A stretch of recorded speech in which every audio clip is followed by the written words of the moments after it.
F.A.D. album is called Ho-Humdrum. It is indeed. And thereby hangs a tale.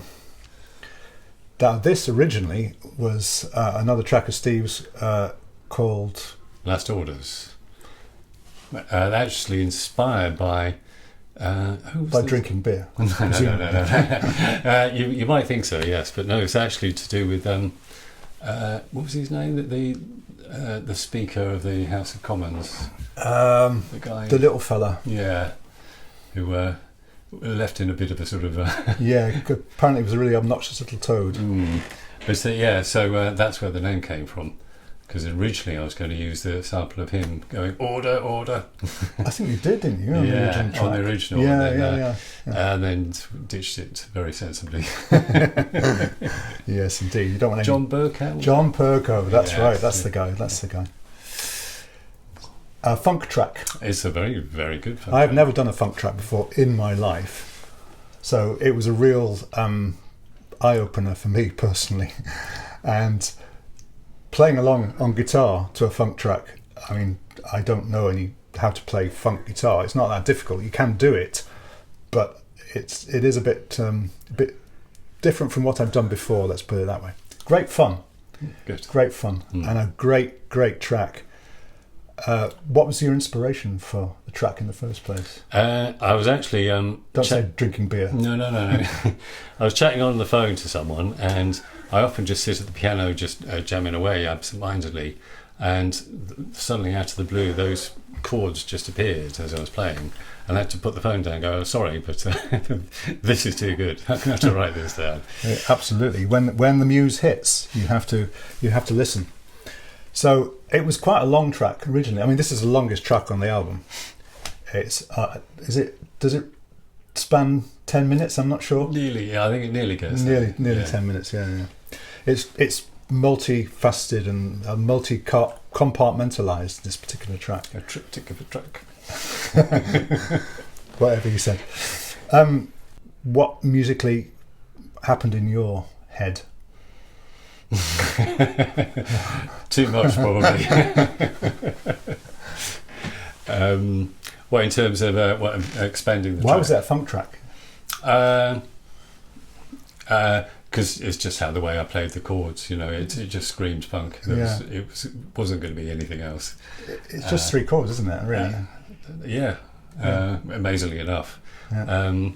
But I suppose when I was playing them, I could hear a funky drummer in my head as it was playing. Yeah, just put together a nice bit of funky drums, and then put down the bass guitar as well, and everything happened from there on.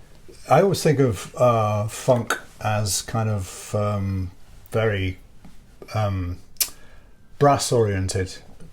Is that correct? I mean, it can be. A lot of the best funk bands, have a lot of brass, heavy Yeah. brass, and there's a lot of heavy brass on this track. There is indeed, yes.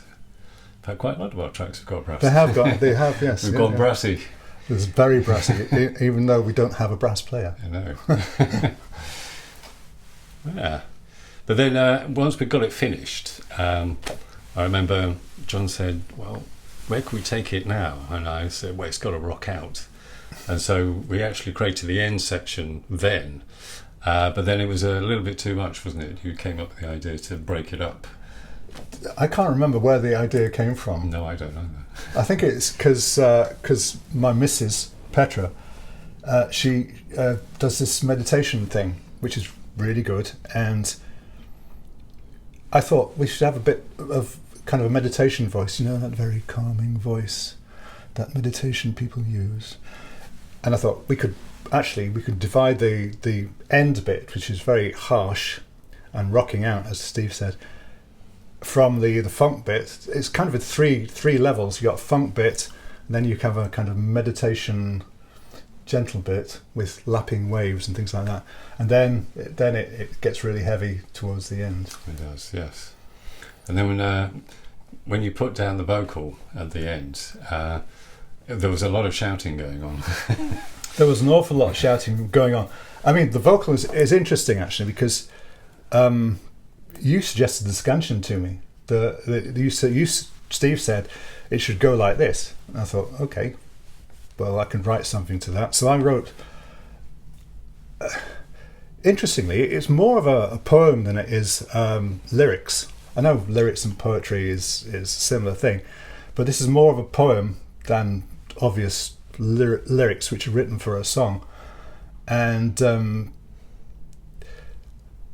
because the concept of the album is Love Uprising, and the concept of the album is about peace and tolerance and pacifism in general, anarcho-pacifism specifically, which doesn't allow for borders or countries or anything like that.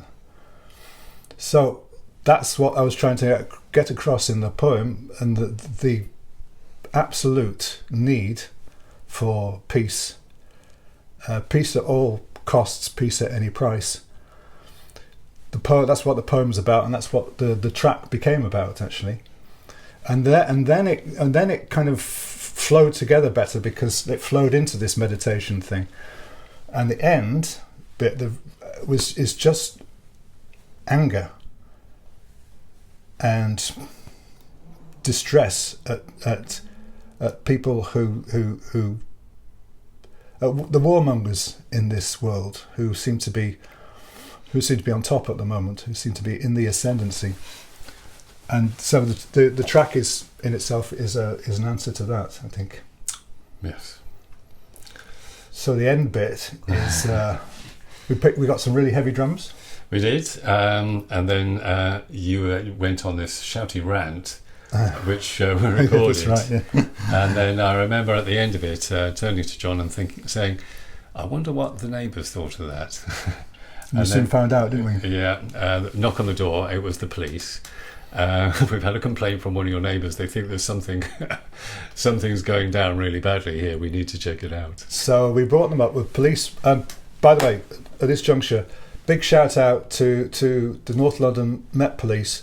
They were very charming, very understanding. They came up. They just checked everything was okay. Yeah. And also a big shout out to the person who heard me shouting and screaming, for not ignoring it. She thought something was wrong. And so she called the police. And if it had been something wrong, that would have been it was a really positive thing to do on her part. Definitely. So big shout out to the police and to our neighbours. Yeah. But then we kind of abandoned most of it, didn't we? We did, because it was too. Honestly, Steve, it was too emotional. Yeah. Because I was screaming at the top of my voice. I was a wreck. After about 5 minutes in total. Yeah. We have used bits of it, haven't we? We have, used yes. But I was a complete wreck. I was a mess at the end of that. And then the police came around. So the alternative idea was to have lots of people saying, what's the phrase? Open your eyes. Open your eyes, yes. And we tried it just with our vocals, but there wasn't enough variation. So the idea behind Open Your Eyes is to everyone has to open their eyes to what's going wrong in this world, and specifically in the Middle East. I know that really is opening a can of worms, but at the end of the day, it's something you have to address. We all have to address this, because it's been going on for far too long, and innocent people are dying every single day. And this is F.A.D's attempt to address it, not understand it, because people will tell us we can't understand it, and to an extent that's true, we can't.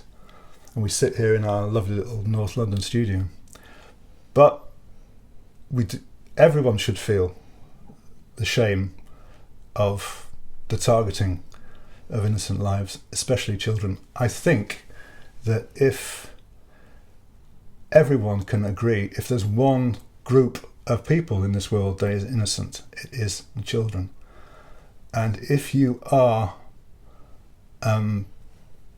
complicit in any way, shape or form in targeting and killing of innocent children, then you're so far beyond the pale that all decent society and all decent people should shun you, no matter what religion you are, no matter what nationality you are. you're a disgrace to humanity. Yeah.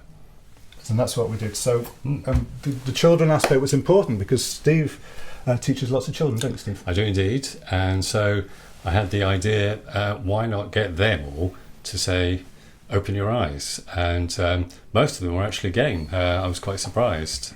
So all those voices you hear at the end, they're all my students. So shout out to all of them. Thank you very much. Absolutely. Shout out to all. Thank you very much. Yes. Thank you. And we kind of collated them and shoved them in this bit or that bit or the other, along with me screaming at the top of my voice. And what I'm screaming is stop it now, because it has to stop now. It has to stop now. Not tomorrow, now. Because people are dying every single minute. Stop it now, which is what I'm shouting. And then you have the innocent children's voices saying, open your eyes, open your eyes, open your mind to the reality of the situation, which is just unacceptable. And everyone knows it's unacceptable. Even the people doing it know it's unacceptable, but still they carry on doing it. So, yeah, the kids enjoyed it. You went round with a little portable recorder? I did, yes. Yeah. So, and they're all very keen to hear it, but they were quite shocked at what they heard. Now, just a word of warning, there's a few swear words in it. Yeah. But I think that's the least of our worries in terms of pacifism and global politics. A few swear words shouldn't matter that much. And there's not that many. It's the only one that's got the explicit bit on it. You know, every CD when they come out. So ours, we finally done an explicit.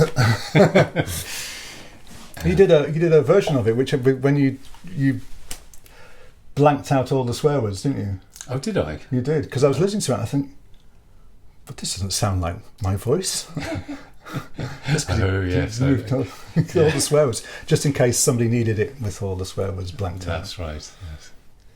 By the way, there's not that many. It's not like every sentence or anything like that. Just to reassure you. But it was great fun to do. It lasts 10 minutes. It's probably the thing that's closest to my heart. It has really clarified to me personally my attitude, and I think our attitude towards peace, pacifism as a philosophy, and pacifism as it relates to geopolitics. And I think what F.A.D. would say to all the warmongers out there is stop it now. Open your